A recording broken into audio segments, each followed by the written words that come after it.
Jeremy Pietrocini, thanks for being the first ever guest on the Your Story podcast. You bet, man. Man, I'm so glad to have you here. I just think that you are just like such an amazing guy and such a unique person. I have. Let me record this. For Yeah, my get wife, that for Jill. wife and kids. Yeah. So I kind of have like this, I guess you'd call it a personal Mount Rushmore per se of four men that I just really look up to and admire, and you're one of those guys. And so I'm just so happy to have you here today. Thanks, Steve. And so for those people that are listening and watching who don't know you as well as I do, before we kind of get into your story, I just want to kind of go over, a little bit of who you are. Yeah. You're a senior workplace consultant with the Gallup organization and been doing that for a few years now, working in leadership development. Coming up 14, so yeah. And you are married to Jill and the dad to Emma and Joseph. You are obviously a follower of Jesus Christ, and you are a leader here with Relevant Community Church.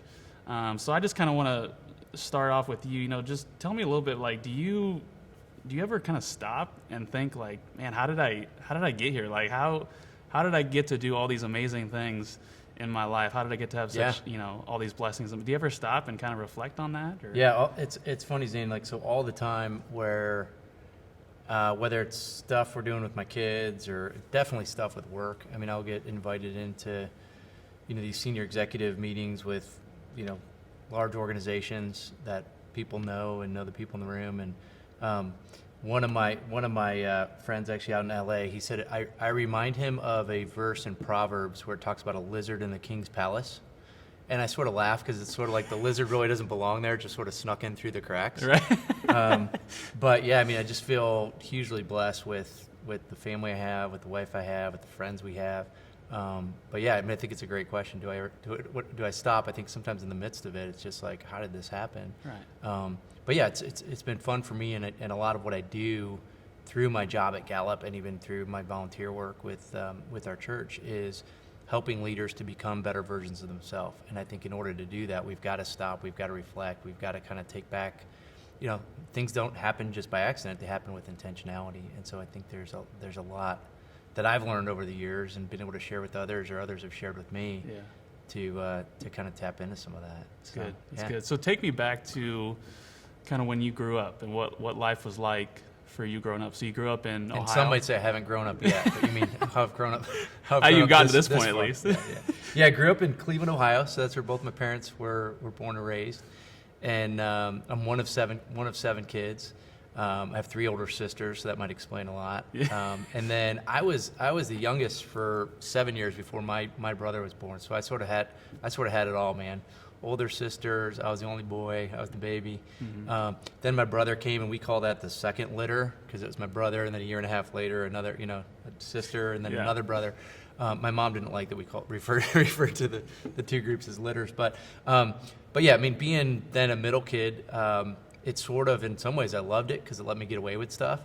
My family, Catholic, both of my grandmothers would go to mass almost every day. My mom would go every day when she could, but very systematic in our approach growing up. If we were on vacation and it was a Sunday, my dad would find a Catholic church that we'd pull into and go. But it was also, for me as a kid, it was just sort of a what you did. There was really no personal connection to that. And again, as a middle kid and kid that kind of just liked to clown around and be funny, got into trouble. I'd get the grades I needed to in school, but I'd always hear from my grandmother or my mom, like, you're not fully applying yourself, So it's like I skimmed by with C's and did what I needed to. I then was, I would say, just curious, like a lot of kids, of whether it was in relationships with girls, or whether even I had a buddy whose mom grew marijuana in her closet, and so if we wanted to access a little bit of pot or something, it's like right. it was there. So the decisions I made throughout middle school, high school, or early high school were not the best decisions. They were definitely not in line with anything my parents believed with our faith. Mm-hmm. But it was just sort of me. It was like I was on a journey to just say, where can I get the most out of life? And I thought it was through some of those things, and that's what I tried to pursue. Mm-hmm. But for the most part, it left me pretty empty. Yeah. So when did it kind of become real for you? I know you talked a little bit about growing up you know, it was just like something you just did, right? Yeah. It was just something, you know, growing up in the Catholic Church and you just were a part of it, basically. When did it become real for you? Was it something that happened in your life or something that someone spoke into your life? When did it kind of become real for you? Yeah, so there's a key pivotal moment for me, and there's kind of two parts to it. Kind of right going into high school. So again, going into high school, decisions I made, I'd already lost my virginity, and again, it was like I could dress a certain part, and even on Sunday morning, you'd dress up a little bit to go to church, and it's like I dressed a certain part there, but my life was not exemplifying at all anything of moral choices or faith-based choices. And so I had the chance to go to a summer camp, and at that camp heard the gospel in a way where, and again, just kind of the story of Jesus. I'm like, yeah, I know this, I get this. But for me, it was in a way where it was very personal. So I think there was a lot of guilt of the decisions I made that I never really felt forgiven. I was always a guy that, in wanting to befriend other people, would want to forgive others pretty easily. Like, Zane, don't worry about it, man. Just like, you said you're sorry, let's move on. I think I was pretty good at giving forgiveness to other people. But I don't know that I had fully ever received it for myself. And so just hearing that like what Christ did, and it's interesting, again, it's like, 90% of people believe in God, and, Catholicism and Christianity, huge percentage of people around the world would say, yes, I agree with that. But then if you want to talk about Jesus, people get a little weird with, but it's like, for me, man, Jesus was, my mom had a big picture of him on our fireplace mantle. So it's like I knew who the guy was. Knew what he looked like, in the Middle East, yeah, at least what he looked like. But there was never a connection that I'm like, wow, what he did when he was beaten and suffered and died on the cross, like, was for me.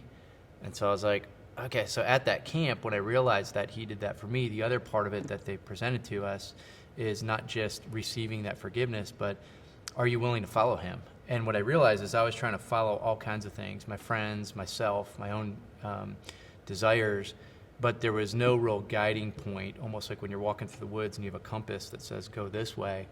Right.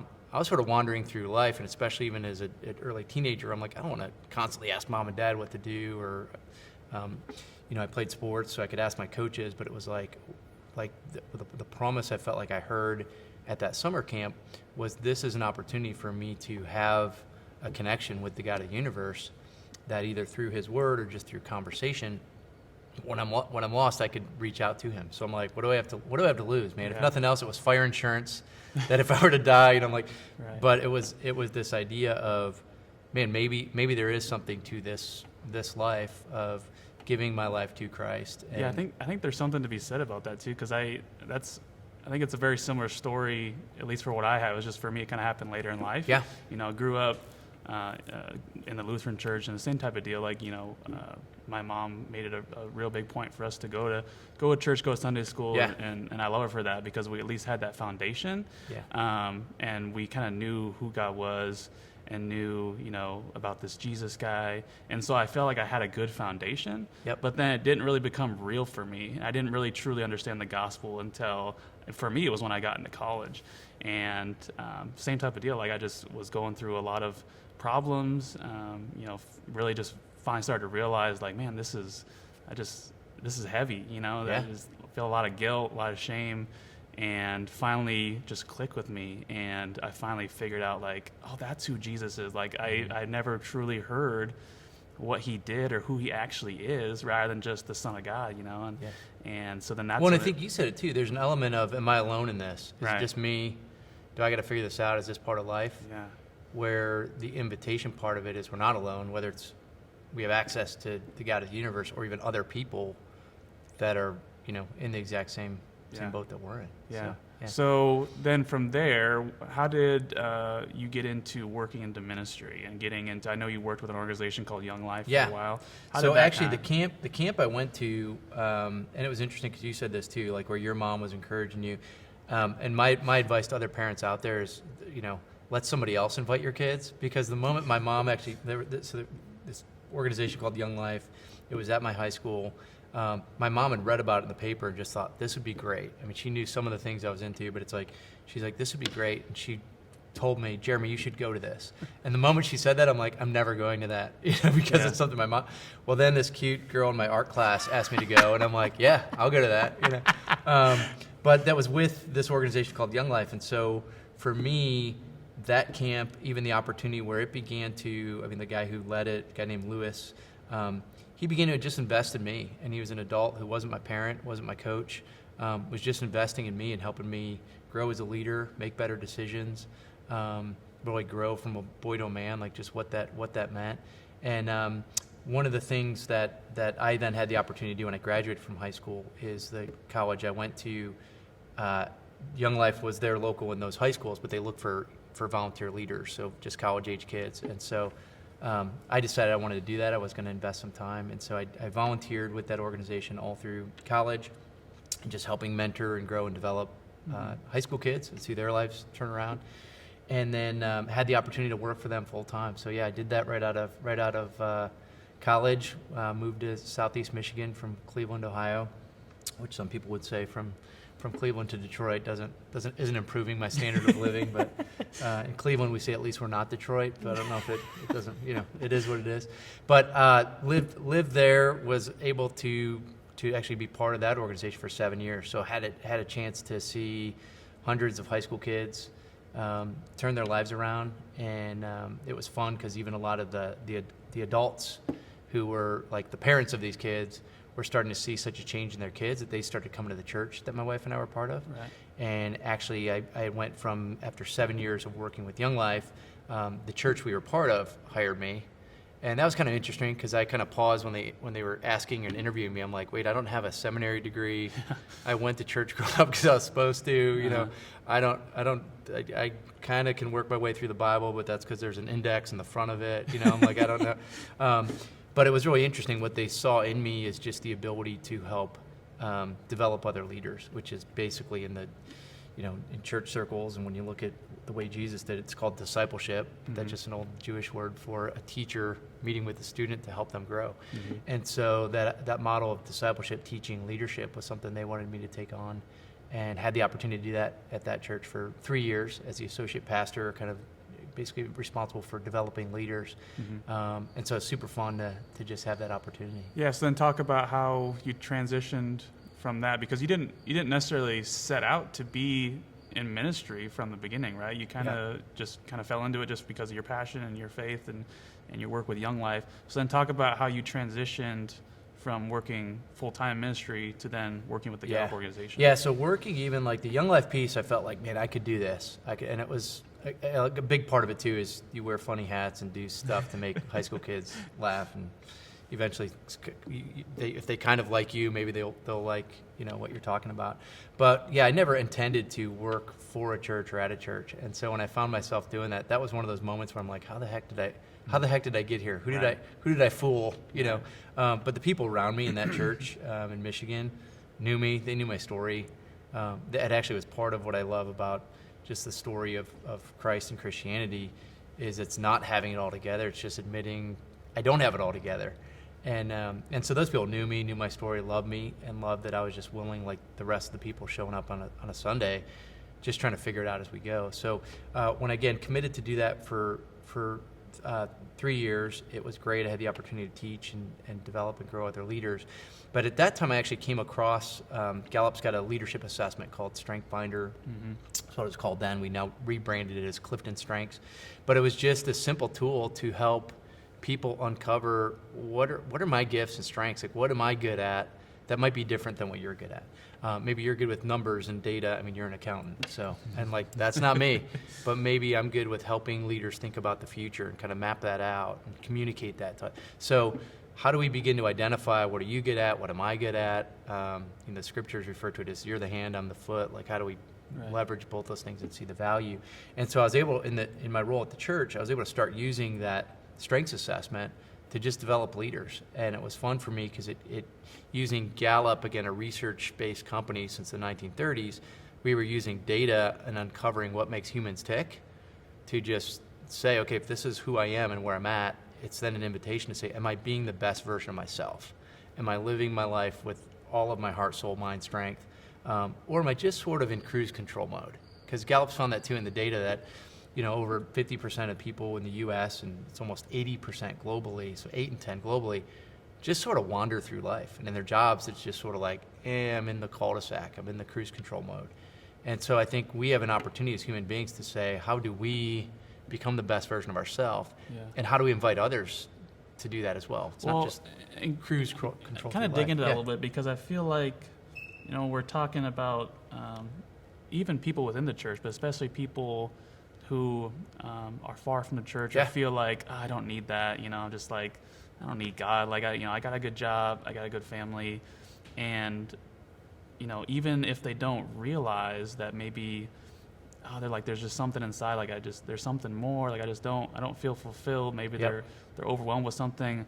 How would you say that helping find who they really are, being the best version of themselves that you said, how do you think that kind of plays into who Jesus is and who God is and how he can kind of work through our lives in that way? How would you kind of draw the parallel there? Yeah. I think the symbolism that the scriptures give us of that God is a father, I think that there's a catch-22 to that, because for some people, the moment I say that, they think of their earthly father or dad maybe they never met, or a dad that abused them or abused their mom, and they want nothing to do with that. But I think of the desire that we all have to be like, imagine if you had this dad that loved you and poured into you, or for people out there that are moms or dads, the love that you have for your kid, you want the best for them. So you mentioned, Jill, my wife, and I have a son that's going off to college and a daughter that's a junior in high school. We want the best for them. Mm-hmm. And so that simple parallel of there's nothing I want to do for my kids, and even like with my work life and other things, or a move across the country, there's things that we've done to be like, all right, what would be the best for our kids and for their future. And so I think that kind of connection of seeing it through that lens of like, what does it mean to begin to see God as my father that wants the best for me? He doesn't want us to just suffer through this life and then someday maybe we'll be in heaven. It's like, no, he wants us to have the best life here and now. Even the scriptures say that, where they talk about, and a lot of people grew up praying the Our Father, who art in heaven, hallowed be thy name, thy kingdom come, thy will be done. But then it says on earth as it is in heaven. It doesn't just say someday in heaven, it says on earth. And so the way that God moves today is he's not just showing up like he did 2,000 years ago and walking around and people could hear from him. He wants to show up in and through us. So we become his hands and his feet. And so when you see somebody do something that's kind to a coworker, or you see somebody help a neighbor, or you see somebody love their kid even though their kid deserves punishment, or what, it's like those are ways that we can be the hands and feet and words of God. So it's like when we get to do that, I think it's huge for what it communicates and brings God's kingdom to this place. Yeah. But it also, back to your question, does something in us, because it's another one of those moments where I'm like, dude, who am I to communicate this love to somebody else? I'm just as screwed up as they are. Or who am I to serve somebody else? But that's, I think, the power of it is when you love and serve people, it does something for you, it does something for them, and ultimately it's bringing a little piece of heaven to this earth. Yeah, I think that's something that I find is a really difficult thing to communicate with people is when we try to kind of invite people into a relationship with Jesus, or tell them about who he is. Yeah. A lot of people feel like, well, I got this going on, and it's just, I can't go to church right now. I just don't have it all together, or I don't want to go to church because I just, it doesn't really do much for me, or, I don't know what to wear, And so I feel like it's hard to communicate that to people of like, no, Jesus never asked us, hey, come to me when you have it all together. Yeah. He said, no, leave, drop everything immediately and just follow me. Like, just follow me, Yeah. And I think it's hard to communicate that with people, because that just doesn't make sense. Like what? Like the Son of God? Like he just wants me to just follow him, and that's just give my life over to him. Like that's crazy, And so good. I appreciate you talking a little bit about that. Let me shift gears a little bit and talk a little more about your family. So you and Jill have been married for a little over 20 years now? Yeah, 22 years. Okay. And so with your work, you travel a lot, don't you? Yeah. I mean, it's like every week, right? I travel almost every week. So, I mean, somewhere 2 to 5 days in that window. Most weeks it's kind of a couple days, 2 or 3 days a week, probably 10 or 12 days a month that I'm out. Yeah. So how do you balance? Because I know there's a lot of people out there who, and we've talked about this in the past, there's there's a lot of people that are really good at a few areas of their life. Yeah. And then they have that third or fourth area where they're like, oh man, I just wish I could have more here. I wish I could do more here, be better in this area. So how do you, with traveling so much and working so much, how do you balance also your family life and being there for your wife and being there for your kids while also being very successful in your career? How do you balance that? Yeah, I think, and I mentioned this word earlier, but I think the key word for me, and this is, by the way, not something I feel like I've done well for 22 years. There are definitely seasons where we're like, okay, that was not a season where things were balanced very well at all. And even in a given year, there's weeks where we're like, all right, hold on a minute. The thing that I think keeps bringing us back is, and the key word is intentionality. And when you do something with intention, you're doing it on purpose. It wasn't accidental. And I think there are times where accidentally, hey, my week wasn't that busy and something canceled and now I can go to my kid's golf match or something. Yeah. But if I intentionally say my kid's got a golf match I want to put on my calendar and then work my work trips around it. But that real sense of intentionality, and even, you know, one of the books Gallup wrote a couple of years ago, over a decade ago now, called How Full Is Your Bucket? But it was just this concept. So one of the gentlemen that founded a big part of what Gallup does with our research is Don Clifton, and he's since passed away, but he just believed, he's like, as human beings, and you know, he was a man of faith, but he said, as human beings, we all have kind of this dipper in this bucket. And so our bucket is it full or is it not? And then we have dippers, where are you actually dipping in other people's bucket? And I think that's naturally, like, even as a dad, I could come home and be like, hey, where's my hug? Or where, you know, it's like, you know, who's spending time with me? But it's like, if I come home and I'm like, all right, while I'm home, how can I give? Can I do the dishes? Can I unload the dishwasher? Can I help remind the kids to put their shoes away? And there's only 4 of us in the house, but you think there's an army that lives there, the shoes at the back door, you know.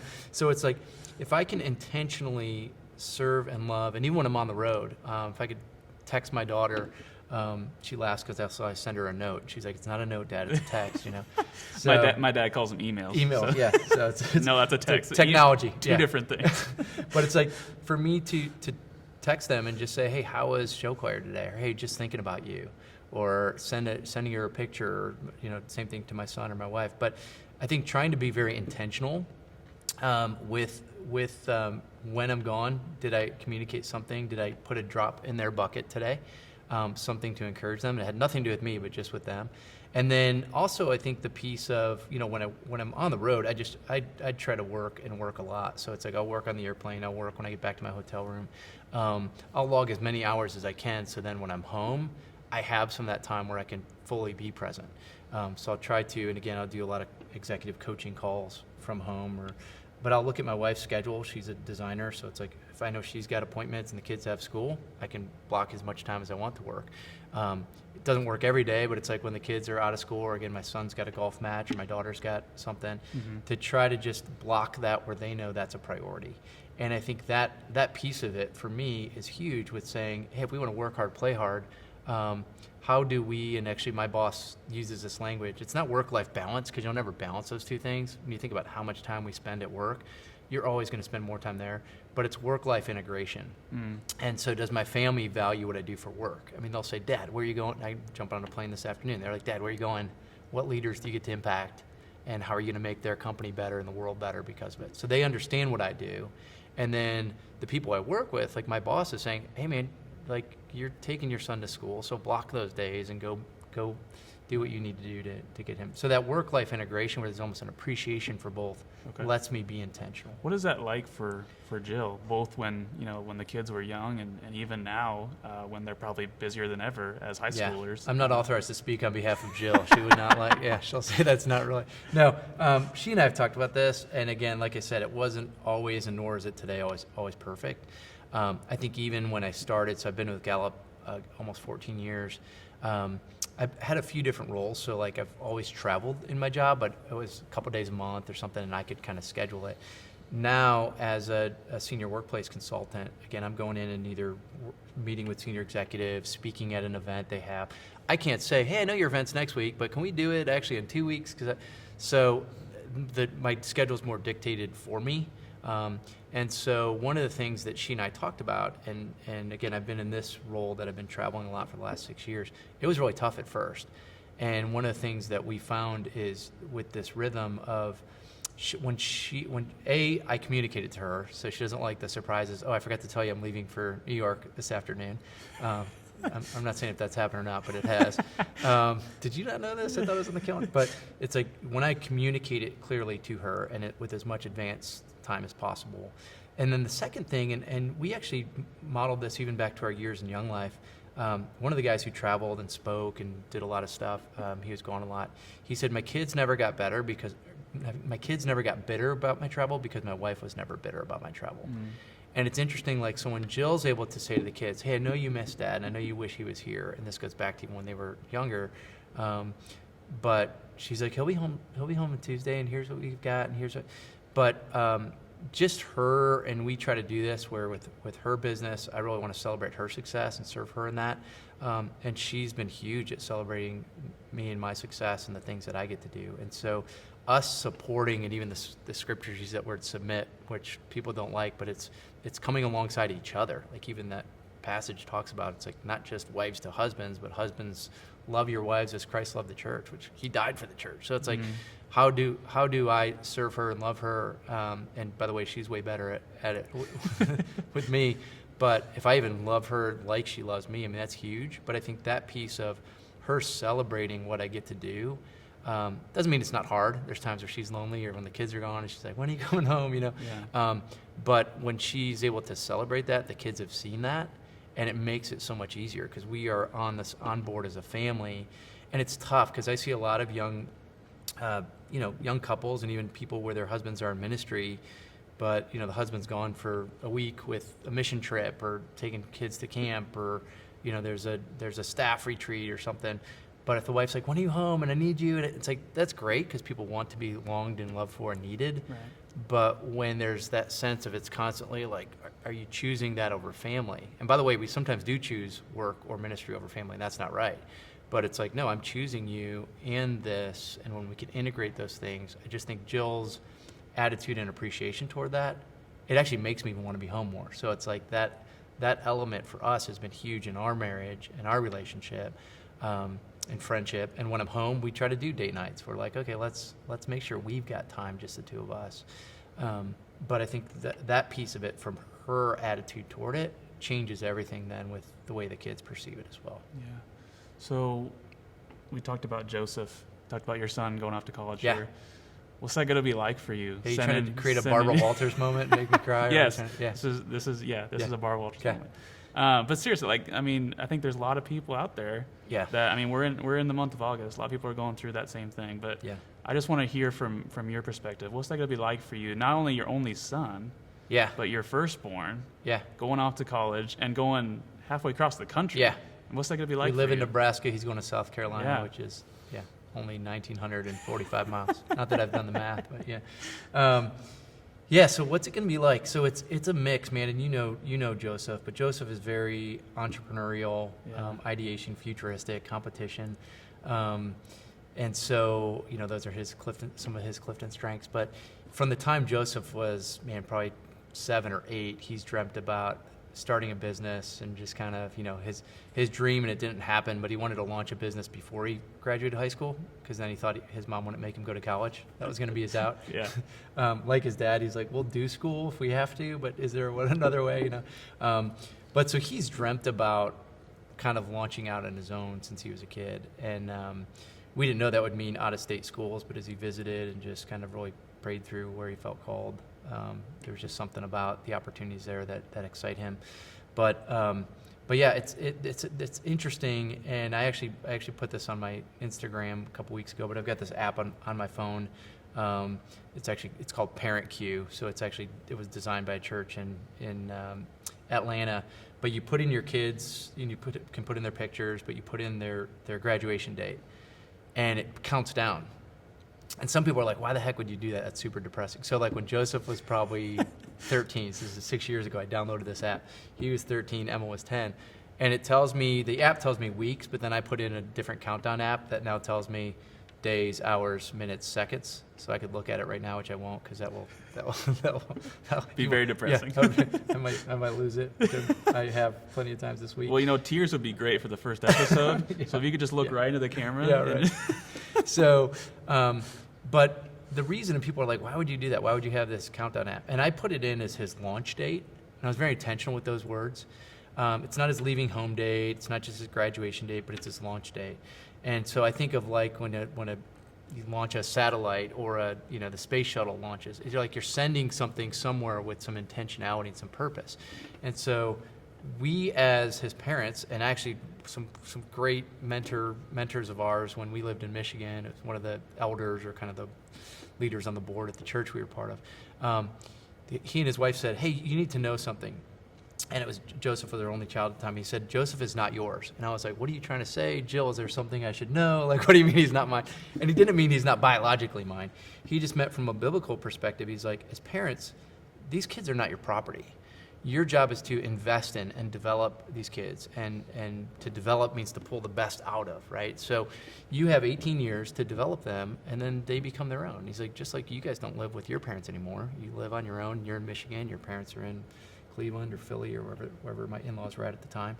But he's like, the same thing is true with your kids. Now, to think about that when he was 3 months old, and then to think about it, when he was 13 a couple years ago, what that app did, which was really great, and I think Jill and I tried to be very intentional, is like in sports, when it's like the whistle blows and it's all game on, and I'm doing some work with some professional sports teams, so it's like, I get that this is what they do for a living, and they're making money based on number of touchdowns and all that kind of stuff. Right. But the reality is, every minute counts. But when there's 2 minutes left on the clock, they get super intentional. Yeah. The intensity and intentionality goes way up. And so for us, that was something with Joseph, and he hates it because 30 days ago, I'm like, all right, buddy, 30 days left. What do we want to do? Even this week, we're like, what are we doing tomorrow? So he loves to golf. So we went and played golf. So it's like, what can we do to be super intentional and kick up the intensity? It's like, maybe I don't need a nap today. Maybe I'm going to save my nap for 2 weeks from now when he's no longer in the house. And what else can I do to serve him or help him get ready, or what does he need? So that intentionality piece, I think, is huge with how well do we prepare him to launch. And again, when we say goodbye to him, that's going to be a miserable day. We've got an 18-hour car ride back, which I'm sure we'll just both stare out the window and not say anything. And cold boxes of Kleenexes.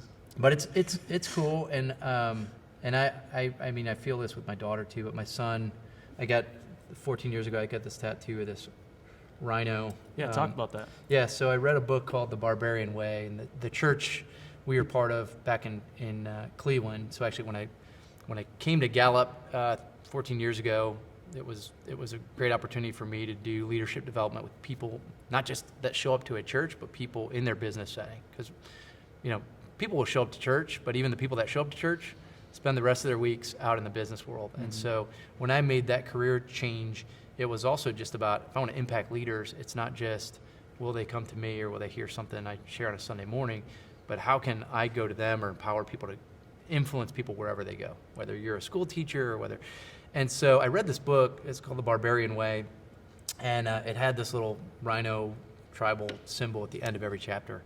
Didn't really make any sense, and at the end of the book, it then talked about how this guy's name's Erwin McManus.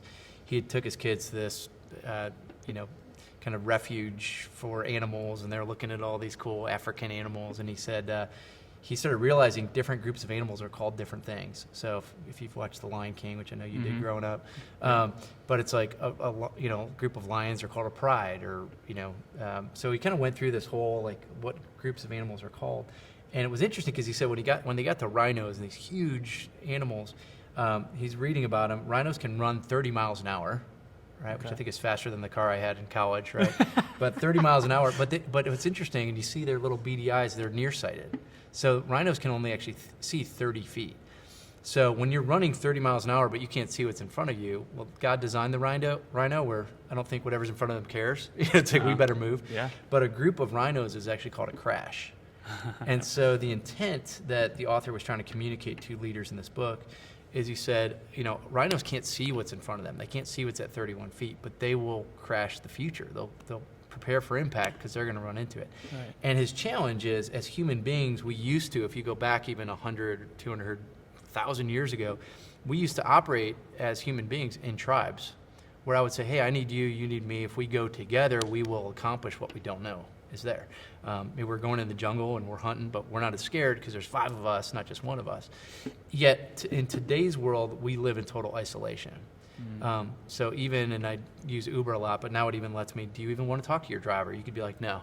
Like, oh, so really? we've eliminated, like, I don't even have to go to the grocery store. I can just order my groceries online and somebody will drop it off, right? Right. So it's like we've created, we call it social media because we're connecting, but we've eliminated that human interaction. And I think that's where so many people, like you were saying earlier, we feel alone in our faith decisions, alone in our life choices. I think it's why depression, anxiety, suicide is so high, is people are lonely. And so the commitment here with this was, and I've got this other bracelet my family got me that has a verse from Deuteronomy, which is an old Jewish prayer called the Shema, which is love the Lord your God with all your heart, soul, mind, and strength. So it's everything you've got, not just some of it, but everything. And it even in that passage in Deuteronomy, it says, basically teach this to your children, when they go to bed and when they wake up, bind it to their wrists and their foreheads. And so I don't know that it meant literally tattoo it, but for me, I had said to my brother 14 years ago, who's lived with me, man, I find myself in cruise control a lot and just kind of going through the motions of life and not making the tough choices. And when I read that book and it said, imagine if we, like rhinos, didn't care about what we couldn't see, we just ran toward it. We couldn't see the 31 feet, but we just run toward it anyways, with people alongside of us. Right. And so my brother and I and 8 other guys went and got these tattoos. It just were a reminder that I usually wear a watch, and so when I see it poking out at me, it's, am I laying it all on the line today? The leaders I'm with, am I challenging them? Because sometimes I'm with some pretty powerful, big ego leaders, but I'm like, okay, maybe I'm going to be honest with them and they won't invite me back, but I'm like, that's okay. There's other clients. So it's like, am I being as courageous as I need to be? And back to with my son, like he's 19, he just got this tattoo this week and put a little post, online just about the impact for him of even going off to college. It's like, he's like, I don't know what's at 31 feet, but I'm willing to run full force into it. Because I want to love God with everything I have, all of my heart, all of my soul, all of my mind, all our strength. And I think that's the invitation that God's given to all of us as humanity, is life doesn't have to be if something happens, I'll run toward it. But God wants us to live with people around us that push us to be the best versions of ourselves, people that push us to have great, relationships with the people we love in our life, to have a strong faith where we feel like in the midst of, we've got friends that are at the hospital today, like not knowing what news they're going to get. And so it's like, in the midst of that, is there a sense of my faith is strong? With your business or your mission or whatever you're doing in life, if you're a school teacher or accountant, or it's like, do I show up every day to work in a way where I feel alive, where I get to make the world a better place? And it's fulfilling to others and to me, versus just feeling like, I just got to earn a paycheck. Yeah. And I think God desires for us to live life, and the scriptures actually say this, that Jesus came so we could have life to the full and have it abundant. And that doesn't happen if we're sitting back and waiting for the future. We've got to run full steam ahead with people around us to truly impact the future. Yeah, and I think that's so true for the church too, is that I think in today's culture, we still have this kind of old conception of what we grew up with knowing about church, was that it's just this building that we go to, right? Yeah. And it's just, we just see each other on Sunday mornings. We don't really talk to each other. We may greet each other, Yeah. but then we're just going to go out and do our own thing. Yeah. But I think there's so much to be said, like what you're talking about, where you need your crash, right? Yeah. You need that community of people. And I think when we can make it very clear, like we talked about earlier, that we don't have it all together. Yeah. And so when we all realize that, when we're all real with each other, when we're not avoiding community, and we can just be vulnerable, then that can be powerful. That can become that crash, or we're going full speed towards whatever we want to go to as a group, as a community, whatever it is. And so I think that's just so powerful. And that's what I love so much about our church, is that we're so open about that. We're real about that. Like, we don't have it. Our lead pastor stands up here on this stage on Sunday mornings and says, I don't have it all together. Yeah. I don't know what I'm doing. Yeah. This is just what I feel like God's put on my heart, and I just want to share that with you. Yeah, So, and I think that piece of it too, of just realizing, okay, as church, just people that admit we don't have it all together. Yeah. I think it's almost where it was a disservice for me that I had to dress up a certain way on Sunday morning, because when you dress up a certain way, you act. I'm like, I wasn't really myself. I was like trying to pretend to be something, that I wasn't. And not that you shouldn't dress up, but it's like there's an element of when we say "come as you are," or other churches say that, and you just hit it too. I think. It's actually interesting when you look at, and again, Gallup's got all this data, but the fastest growing religion around the world are what people refer to as the nuns. And I don't mean the Catholic nuns with their, black habits. It's like the nun, N-O-N-E, so none. I don't, like, they'll check the box of, yeah. I don't want anything to do with church. Yeah. And then somebody was just sharing with me, they said, not only the nuns, but the duns. And I'm like, the duns? Yeah, they're like people that were part of church, maybe like me growing up, but they're just like, I'm done with church. And I think it's because too many times we make it about religion in a way that you act, and we don't let people feel like they can just be who they are, or people do feel judged, or people feel like because of the decisions they've made, or their sexual orientation, or that they're not welcomed. And I'm like, man, when you read the scriptures, the people Jesus hung out with were not the religious people, right? Those are the people he actually got pretty frustrated with. People that everyone else didn't. They're the people that nobody else wanted to be with. And they're like, do you know about her lifestyle? Yeah. Jesus, you shouldn't be talking to her. And he's like, no, that's why I'm talking to her. Yeah, I know she's got multiple husbands, and like I don't know her sexual orientation. It's like I don't know, and I don't care, but I'm gonna sit with her and talk to her and love her. And it's like when you see that that's how Jesus lived. And by the way, a huge word that gets taken out of context today is that word church, because that Greek word of ekklesia doesn't mean a building; it means a gathering of people. Right. So it is a crash. It's who are the people around you that you're living life with, and if your church has a building where you happen to meet, that's just where the church gathers on Sunday morning. And we've made it too much about that place where you go instead of the people. Because, by the way, I think there's a lot of people that go to a church building on Sunday morning and still feel very alone and isolated and hopeless. Yeah. And it's because they don't have that sense of community and crash and people around them that say, what's going on? What do you need? How can I pray for you? What decisions are you trying to make in life and in work and in your relationships? And we are all screwed up. We all have tough challenges in our marriages or with our kids, but when we can do that together instead of alone, I think that's what's given me hope, and that's where I step back a lot to your earlier question and be like, man, I can't believe that my life is what it is, but it's that way because of choosing to follow Christ and surrounding myself with people that want to run full steam ahead the way I want to. Yeah, so that's great. Jeremy, thank you for being here, dude. I thank you for sharing your story and just being vulnerable. I think there's a lot of people out there who have similar stories. Yeah. And who can look at a guy like you and be like, well, if he can do it, if Jesus can work in his life, then maybe he can work in mine. So I appreciate you being here. There's plenty of people that know me from high school and college that are like, I never would have thought. Yeah. And there's plenty of people that know me today that be like, are you sure? I'm like, dude, is this the real story? I'm just a normal dude. Yeah. Thank you, Jeremy. Thank you. You bet. And I just want to talk to any of you out there that are, listening and watching this and getting to hear Jeremy's story. I don't know what you're going through. I'm not going to try and act like I do. But maybe there's something in Jeremy's story that clicked with you today. Maybe it was talking about, his life growing up and how we all kind of have those similarities growing up. And I don't claim to have it all together, and we don't expect you to either. Maybe there's something that clicked with Jeremy's story, though, about his faith and about how he trusts Jesus and put his faith in Jesus, and you've seen just how he's worked through his life and through his story. And I think you can do that right where you're at today. Maybe your next step is to dig deeper into that, to learn more about who Jesus is, to dig into God's Word and to learn more about Him. Or maybe you're ready to do that right now. Maybe you're ready to make Jesus the leader of your life and the forgiver of your sins. And you can do that right where you're at today. There's nothing special you need to do. There's no special prayer. Just tell Jesus what's on your heart. Just sit right where you're at and just tell Him that you want to receive Him into your life. You want to receive His forgiveness, His peace, His freedom. And I believe that when you do that, if you do that, that your life here and now and your eternity will forever be changed. And if you do that, if you make that decision today, would you just let us know? We'd love to hear from you. We'd love to have you comment. We'd love to have you send us a message.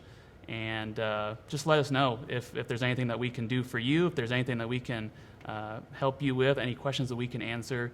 If you're local, if you're listening here in Omaha, in the Omaha metro area, we'd love to have you come out and check out one of our Sunday gatherings here at the Relevant Center with Relevant Community Church. If you're not in the Omaha area, we'd still love to connect with you. So stay tuned for more episodes of your story to come, and stay in touch with us on our social media and YouTube, Spotify, all that good stuff. So, but come back and see us again for another story, because this is real life. This Jeremy is a real person. You know, I know it's hard to believe, but he's a real person. This is real life. And this is just a real transformation story, and I believe that this can also be a part of your story. Thank you for joining us. Thank you, bud. Thanks, Steve.